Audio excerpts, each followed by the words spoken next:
Hi, I'm Greg Howlett, and I want to welcome you to the fourth segment of this little series on how to improve the song, What a Friend We Have in Jesus. To just give you a little bit of review, in the first segment we talked about changing the 4 chord into a progression of chords.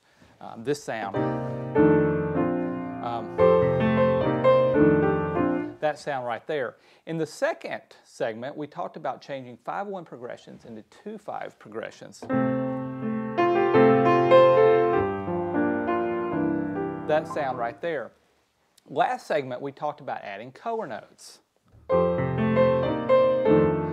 Like that note, which gives that a really cool sound, or that note.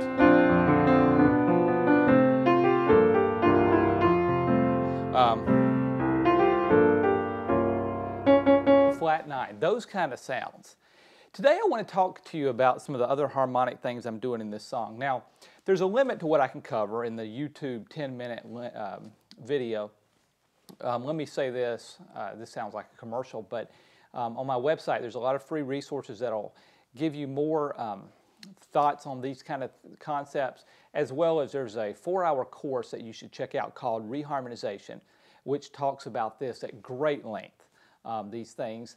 This is what I'm about to show you is a little more advanced than some of the simpler stuff we've done. I want to talk to you about some of the more advanced harmonic things I'm doing in this song. I want to play it and I'll point out to you some things and then we'll come back and talk about it. That chord right there is a diminished chord, remember that. Secondary dominant. Everything else I'm doing we've already talked about. Listen to this right here.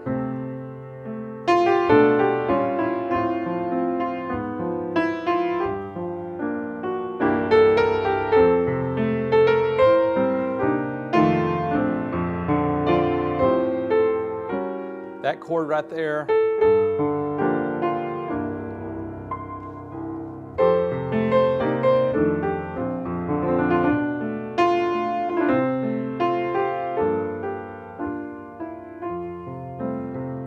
Okay, so I stopped you roughly 4 times, or I pointed out roughly 4 things. Let's go through them really, really quick. Again, can't tell you everything you need to know about these things because it's just way more than we could cover in a few minutes.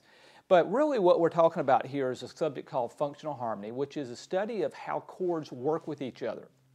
And that's how I know that these harmonic things will work. They follow certain rules about harmony. The first one is a good example. It's called a diminished chord, and we're playing a sharp 4 diminished chord in between a 4 chord and a 5 chord. I call this a crack chord. It fits into a crack right between the 4 chord and the 5 chord. If you're moving from 4 to 5, you can often insert this diminished chord in between it. That sound right there. Okay, you hear in the left hand. Moving from 4, sharp 4 diminished to 5, okay? You can do that moving from 1 to 2, 2 to 3. The diminished chord sounds really good in that context. And I use that 3 times in the song, in phrases 1, 3, 1, 2, and 4, where they all start the same way. Second thing I want to cover really quick is the secondary dominant. Okay, right there. Let's see. You hear that? Okay, now I'm playing a 2 chord, but instead of making it minor, I'm making it dominant. It's called a secondary dominant, a 5 of 5, and it resolves down to the 5. 2 chord, which is really 5 of 5, and there's your 5, which is C. Or you could do this, turn it from dominant into minor and then move to C. Either way works. But that's a secondary dominant. I like to use those as well. They give you a pretty cool sound. Hard to explain exactly when to use them, but you can start looking for occasions to use them. Second line, the really cool part of the harmony in this song happens here.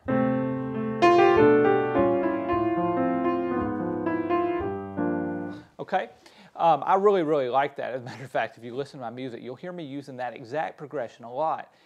You won't necessarily pick up on it by the way I play it or the melody that's on top of it, but that progression I use a lot. I don't know that you can overuse a progression like that, especially when you think about how often we use a progression like 2-5-1, and we aren't tired of that, so why would we be tired of, in this case, sharp 4 diminished, minor 4-6, minor 3, flat 3 diminished, and then 2.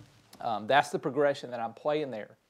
Now, that progression is one that I just know, I've memorized, because I love it. But it works according to the rules of functional harmony. Chords like to move in steps anyway, but I can explain why that movement works in a lot of detail if we have the time. That is a progression that you can use. In this case, I substituted that progression for what I was supposed to play, which is just a 5-1 cadence. I turned a 5-1 cadence into that string of chords. And you can do that if you understand functional harmony.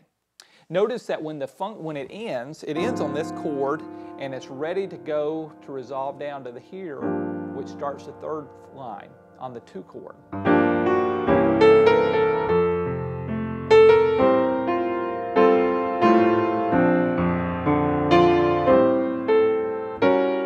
Okay, dissonant chord, I love that chord. I'm playing a dominant 3 chord there.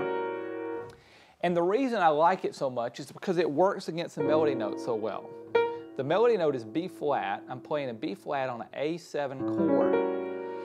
Really, really nice sound, a dissonant sound. Here it is again.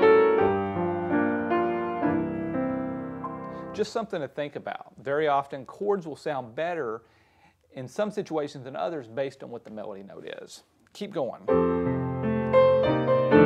Actually, that's it. There's nothing else that in the song harmonically that we haven't already talked about through these segments. That pretty much is the whole. These 4 segments have given you exactly what I do harmonically in this song, which I just recorded. It's on my new CD. Quiet Place is the name of the CD. It's not even out yet, so I had a hard time remembering the name of the CD.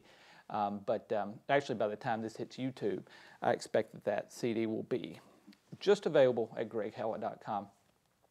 But thanks for sticking with me. We'll go through one more concept in regards to the song in the last segment.